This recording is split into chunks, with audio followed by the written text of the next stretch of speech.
Our news is brought to you by Alive. Coming up tonight in Our News, UN officials tour the detention center. The Prime Minister promises marijuana bill safeguards. Plus, 2 ACKLINS women charged with arson and stealing.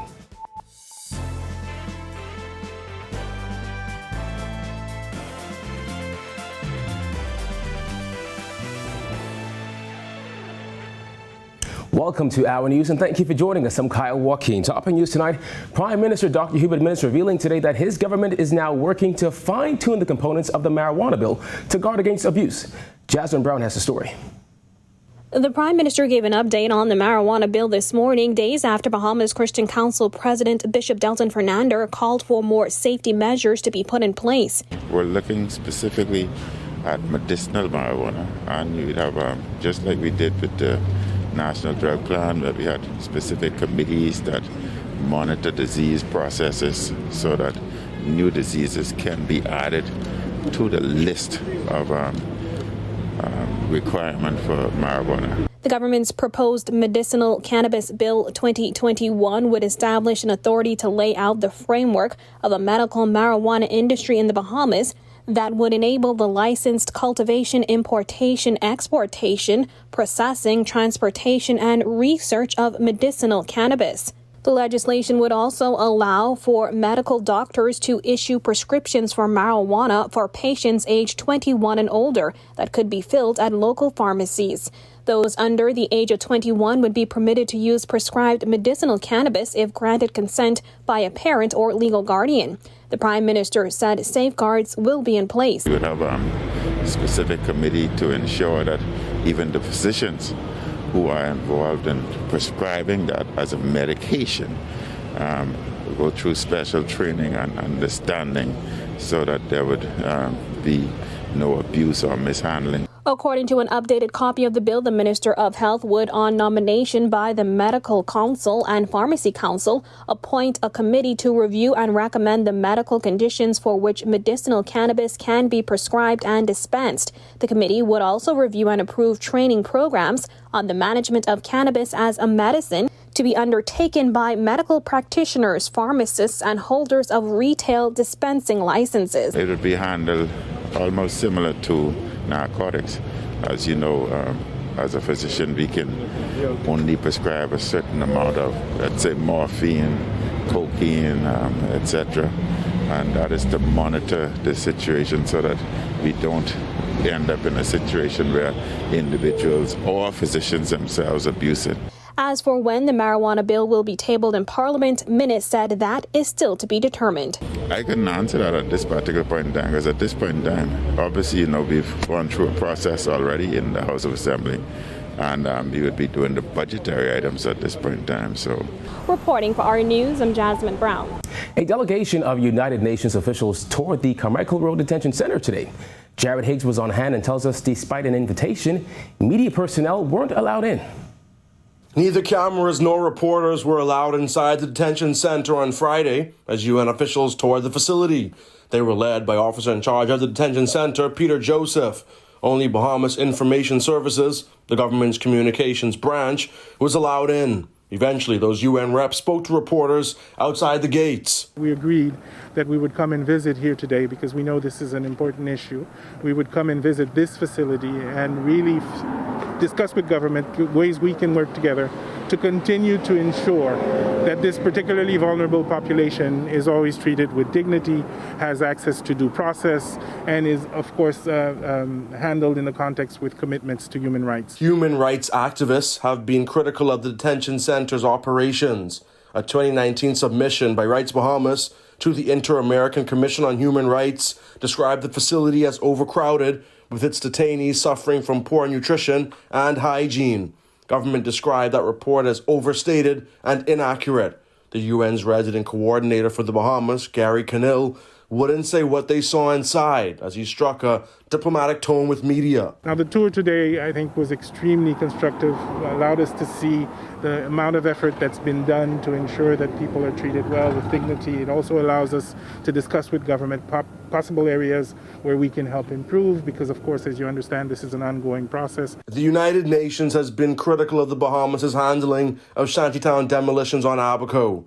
In a statement released earlier this month, the UN described evictions and demolitions in the Farm Road shantytown as a serious violation of the human right to adequate housing. UN officials will visit the farm shantytown in Abaco tomorrow. Asked whether the UN supports the expansion of shantytown demolitions, Canil had this to say. Obviously, there are a lot of things to consider. The risk to the population itself, the risk to the community. And governments in every country have to make these difficult decisions. But when we have the opportunity to have a space where we can discuss together, we're able to find solutions that are, as I said, that allow us to have the most optimal outcome for the populations under these circumstances. Reporting for Our News, I'm Jared Higgs. 2 ACKLINS women were hit with a long list of charges in connection with a structural fire on that island last week. Bethany McDermott has more. 28-year-old Alexis Williams, seen here in the pink shirt, and 21-year-old Peaches Hannes were charged together with 1 count of conspiracy to commit arson and 1 count of conspiracy to commit stealing. It's alleged that on or about May 19, 2021, the pair conspired to commit the offenses of arson and stealing. They were also charged with 1 count of receiving. It's alleged that the duo received $22,500. Police on ACKLINS were alerted to a structural fire in the settlement of Spring Point, ACKLINS, and upon arrival met a single-story structure engulfed in flames. Police say the commercial building housed 3 businesses. The building suffered extensive damage and 2 vehicles were destroyed. A further inspection revealed that a large sum of cash was stolen from a safe. Williams, who was represented by attorney Alex Morley, was also charged with stealing by reason of employment. She allegedly stole $41,254.29 from 700 Wines and Spirits. Meanwhile, Hannah was represented by attorney C. Alexander Dorset, also faces 1 count of arson of a building and 2 counts of arson of inventory. The Mason Bay resident allegedly set fire to a stone commercial building valued at $500,000, the property of Sarah McKinney. She's also accused of intentionally and unlawfully causing inventory items valued at over $89,000 from 700 Vines and Spirits and $70,000 belonging to McKinney's grocery store to be set on fire. The 21-year-old was also charged with 1 count of arson of equipment, 2 counts of arson of a vehicle, and 1 count of accessory after the fact. Prosecutors say Hannah intentionally and unlawfully caused equipment valued at over $35,000 and belonging to the National Insurance Board to be set on fire, along with 2 vehicles belonging to the National Insurance Board and Jacqueline Sims. The women were not required to enter a plea and bail was denied. They were remanded to the Bahamas Department of Corrections until August 25th. Reporting for Our News, I'm Bethany McDermott. Well, days after the Prime Minister delivered the budget communication in the House of Assembly, House Speaker Halson Moultrie called the revenue projections an unrealistic political mirage. Moultrie also gave an update on his political plans. Here's Jasmine Brown. Moultrie did not hold back as he criticized the budget and also revealed that he is not ending his political aspirations. If you listen to the budget speech just recently, it's due to increase even more significantly than is being projected. I can forecast that the revenue projections are unrealistic. They are more of what I call a political mirage as opposed to an oasis. If you move down the desert, you'll see something and you'll think it is an oasis, but it is actually a mirage. It's an illusion. On Wednesday, Prime Minister Dr. Hubert Minnis said revenue is expected to increase 35.5% in the 2021-2022 fiscal year to $2.247 billion. Minnis expressed optimism about the country's financial recovery in spite of the grim figures, including a projected deficit of $951.8 million. Moultrie insisted that history has shown that a more independent legislative branch has had more success with balancing budgets. The last speaker that had control of this parliament was Sir Clifford Darling in 1985. Ever since, at that time, the national debt was $500 million. Now, since that control of parliament has been evaporated by the executive branch, the national debt has grown to almost $10 billion. Moultrie became an independent member of parliament when he resigned from the FNM in February 2021. Moultrie has on previous occasions taken issue with what he says is an oversized cabinet that takes away the authority of the legislative branch. It's about time small, black, third world nations understand the system that we have inherited and have adopted and abide by the tenets and conventions of those systems. Otherwise, we will continue to have the kind of chaos, the kind of corruption, and the kind of plunder that has been plaguing the Bahamas now for decades. As for his own political future, Moutry says he will run as an independent and his campaign will be launched next month. I can still launch my official campaign to be re-elected in the Nassau Village constituency sometime in June. Reporting for our news, I'm Jasmine Brown. All right, thanks, Jasmine. More news on the way, but first, Greg Thompson is in studio with the first look at weather. Thanks, Kyle, and welcome on our TGIF Friday weather look. Outside our studios, warm temperatures in the mid to upper 70s, 78 degrees outside our studios with passing clouds. Most of those are high-level clouds. Winds are light out of the southeast at 5 knots, and your feels-like temperature in the mid to upper 70s. Satellite view, those high-level clouds moving from west to east across the chain of islands, not really producing any showers, but we do have a weak trough across the northwest Bahamas. Some showers across the Lucerne area. Those showers will dissipate as the evening goes on. That's your first look at weather. Your extended forecast is still to come. Still to come, is the country headed down a dangerous financial slope? Plus, what Junkanooers think of plans for multi-million-dollar headquarters. Stay with us. Welcome to our news and thanks for joining us. Topping news tonight. COVID-19 remains a serious threat. Coronavirus COVID-19 has disrupted our economy, tourism industry, educational system, and put our healthcare facilities and professionals on high alert. Are you prepared? Do you have all the facts? Stay tuned to this network for the very latest news and information.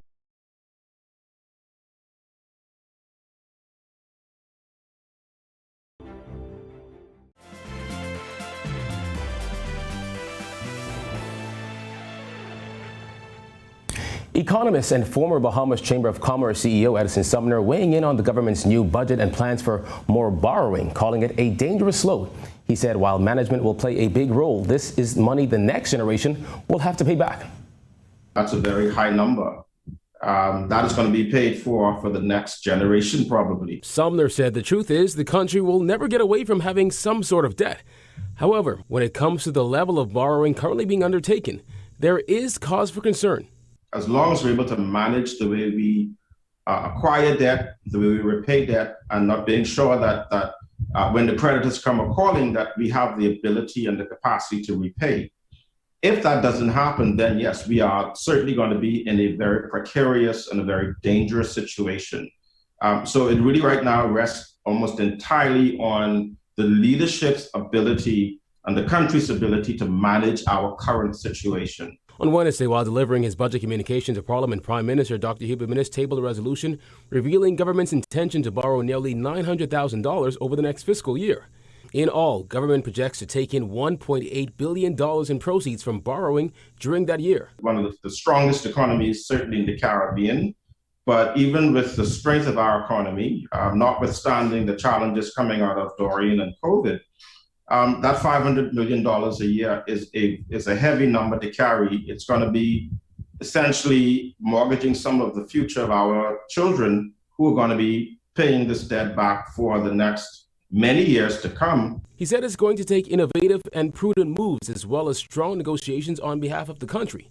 But he said as this is an election year, things will get even more interesting during the next budget. I can almost assure you, because it happens every single time, that if the government changes next year after the general election, I can almost assure you that the government who comes in, whether it's the FNM repeating or the PLP coming in as a new government or whomever, I can almost assure you that one of the first things they're going to look at is borrowing money to service debt that's already outstanding.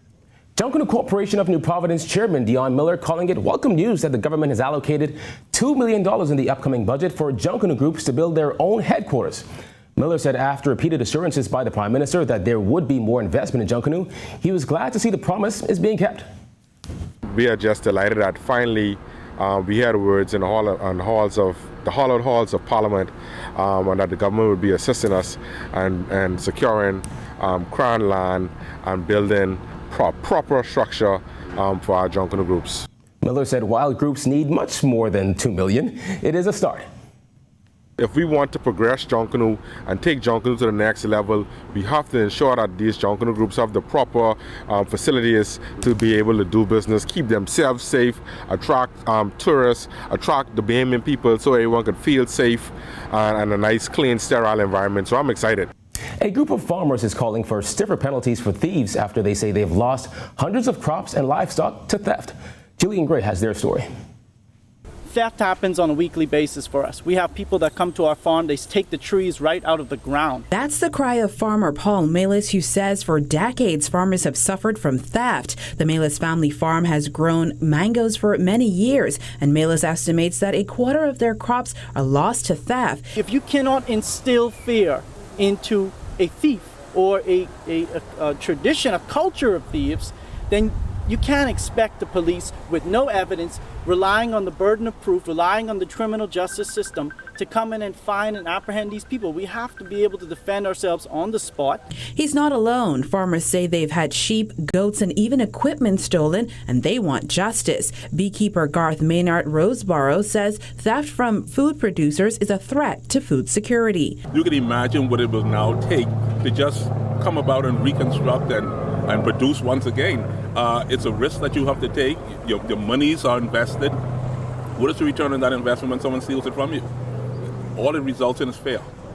Should I try again? Should I try again? And then how do you tell the other people around you, the children around you, you should one day consider being a farmer or an agriculturalist or a beekeeper or a fisherman when people are stealing what you produce? It's often difficult to have conclusions to these investigations because sometimes the crops cannot be traced, according to President of the Bahamas Agro Entrepreneur Cooperative, Karen Shepard. She's now petitioning the Royal Bahamas Police Force to form a special team to work with farmers to stop theft. We are working on putting a document together for the government to be able to look at making stiffer penalties in regards to these persons who breach this law and want to be able to say, listen, you're stealing from somebody's livelihood, and these are the consequences. She says she's also been the victim of theft as sheep and goat have been stolen from her farm at Down to Earth Farms. She's cautioning the public to be wary of who they purchase from. If they don't have a farm, where are they getting these items from? And have they purchased these items from a farm to be able to sell? Reporting for our News, I'm Jillian Gray. Still to come, government officials paid their respects to Sir Charles Carter and the latest in Hoops action. The details when Our News returns. Welcome to our news and thanks for joining us. Topping news tonight. COVID-19 remains a serious threat. Coronavirus COVID-19 has disrupted our economy, tourism industry, educational system, and put our healthcare facilities and professionals on high alert. Are you prepared?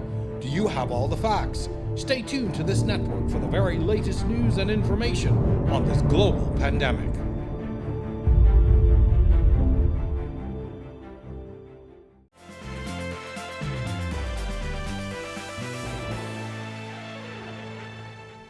Veteran broadcaster and former member of Parliament Sir Charles Carter was remembered as a cultural icon today by government officials who paid their respects as his body lay in state in the foyer of the House of Assembly.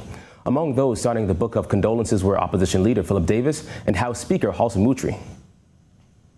Charles Carter was a cultural icon and one of those Bahamians who understood what Bahamianness was. His whole life was dedicated to ensure, following our independence, that we define ourselves as Bahamian. And Bahamian was to the root of his core, and he lifted up the ethos of our culture. Sir Charles Edward Carter was a patriotic Bahamian and what I would call a national influencer, particularly in the cultural aspects of our development. He was instrumental in my life. He recruited me in basketball at the age of 17 on his Carter Sitachi team. And I grew to know Sir Charles from the age of 17. Sir Charles died in hospital on May 15th. He was 78. And in sports, the NBA playoffs continue as native son DeAndre Ayton and the Suns fall to the Lakers. Marcellus Hall has more. Welcome to our Sports on a Friday, everybody. I'm Marcellus Hall. Hope you guys enjoyed our edition of The Locker Room, which came your way earlier. You're seeing a lot of this guy behind me. That's because the NBA playoffs are underway, and he's one of the centerpieces for, literally and figuratively, for the Phoenix Suns as they try to break through the first round in their way to LA Lakers. Last night, Game 3 in the best of 7 taking place. Let's see exactly how they did. So DeAndre Ayton and the Phoenix Suns playing last night, taking on the defending champion LA Lakers in Los Angeles. As it is, DeAndre doing everything he could, played 41 minutes, 22 points, 11 rebounds, 2 blocks, and a steal. The unfortunate part for him is that it would come in a losing effort. Lakers pulling away in this one. Lakers winning it 109-95. Suns now trail this best of 7 series, 109-95 has been the final score. Like we said, Lakers now leading the series 2-1. Suns will try to bounce back when they play Game 4, which comes your way on Sunday at 3:30 in the afternoon. But DeAndre so far has been a big part of the Suns' success, as it has been throughout the 3 games. He's been averaging a double-double throughout the way and has really been solid in his performances, kind of opening some eyes in terms of his ability and certainly putting the Bahamas on the map, because people remember that he is from the Bahamas and a first-round overall draft pick a couple of years back. So there it is. All right, meanwhile, that's your check on sports for you here this evening. I'm Marcellus Hall. Back to you, Kyle. All right, thanks, Marcellus. Bahamas Striping celebrating 11 years, but giving back. That's coming up when Our News returns. Welcome to our news, and thanks for joining us. Topping news tonight. COVID-19 remains a serious threat. Coronavirus COVID-19 has disrupted our economy, tourism industry, educational system, and put our healthcare facilities and professionals on high alert. Are you prepared? Do you have all the facts? Stay tuned.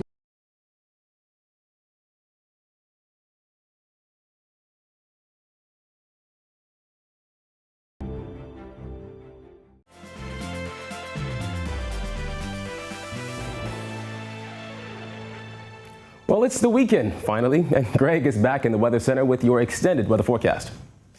Thanks again, Kyle, and a good Friday evening, everybody. Beautiful conditions around the islands today. Temperatures hot, the winds are light, and of course that high pressure remains in charge, generating those nice warm temperatures. We will continue to see that trend throughout the weekend before we do see an increase in some moisture by early next week. So some showers put in your forecast starting next week. Your boating forecast for all areas tonight through tomorrow. Your winds will be out of the southeast to south, 10 to 15 knots, seas running 2 to 4 feet over the ocean. High tide will be at 10:30 tonight. Here's a look now at your national forecast.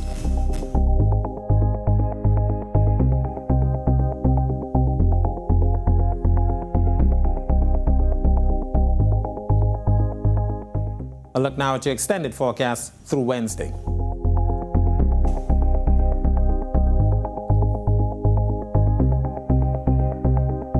That's a look at our weather. Have a safe weekend, everybody. Back to you, Kyle. Well, the start of the hurricane season is just days away, and the National Emergency Management Agency is equipping residents with safety tips to keep their families and homes safe. NEMA is hosting a disaster preparedness exhibition at its headquarters on Gladstone Road tomorrow from noon to 7 p.m. And Bahamas Striping Group of Companies is celebrating its 11th anniversary. Managing Director Alan Albury says the company overcame many challenges over the past decade.